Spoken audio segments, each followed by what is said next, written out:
Hello hello hello বন্ধুরা, সবাই কেমন আছেন? আশা করি সবাই খুব খুব ভালো আছেন। আমি একটু ইয়ার্কি করছিলাম বন্ধুরা। হ্যালো বন্ধুরা, সবাই কেমন আছেন? আশা করি সবাই খুব খুব ভালো আছেন। ওয়েলকাম ব্যাক মা অ্যান্ড সুমিত্রা চ্যানেলে। তো আজকে খুবই মজাদার একটা রেসিপি নিয়ে চলে এসেছি বন্ধুরা। তো শুরু থেকে শেষ পর্যন্ত ভিডিওটা দেখবেন, সাথে থাকবেন, পাশে থাকবেন। আশা করি আপনাদের ভালো লাগবে। আমার শর্ট ভিডিও দিয়ে আছে, আপনারা চাইলে সেখান থেকে দেখে নিতে পারেন। সাথে থাকবেন, পাশে থাকবেন। ধন্যবাদ। এটা হচ্ছে কাতলা মাছের ডিম। তো কাতলা মাছের ডিমের বড়া হবে। তো এখানে নুন দিয়ে দিচ্ছি পরিমাণ মতন, হলুদ গুঁড়ো, গুঁড়ো লঙ্কা, তারপরে কাঁচা লঙ্কা কুচিয়ে রেখেছি সেটা দিয়ে দিচ্ছি, পেঁয়াজ কুচি, লঙ্কা কুচি, তারপরে রসুন কুচি, টমেটোর কুচি সব দিয়ে, ধনেপাতা নেই, আপনারা চাইলে ধনেপাতাও দিতে পারেন, দিয়ে সব উপকরণ দিয়ে ভালো করে মাখিয়ে নিতে হবে।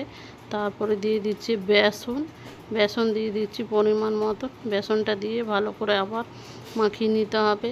তারপরে লাস্টে আমি দিয়ে দেবো আদা রসুন পেস্টটা দিয়ে আবার একবার মাখিয়ে নেব।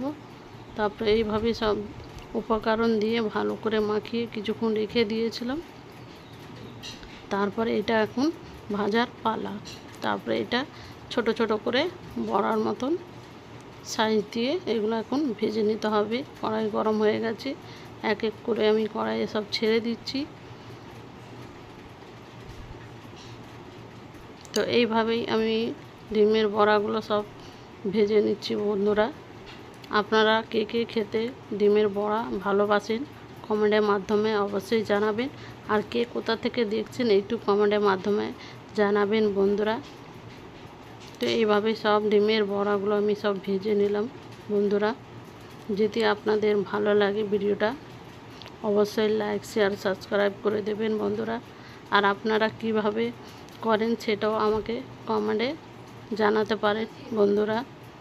দেখুন লাল লাল করে এইভাবে করে ভেজে নিলে খেতে কিন্তু ডিমের বড়া খুবই ভালো লাগে।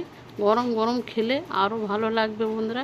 আজকের মতন টাটা বন্ধুরা, এখানে ভিডিওটা আমি শেষ করছি। সবাই ভালো থাকবেন, সুস্থ থাকবেন।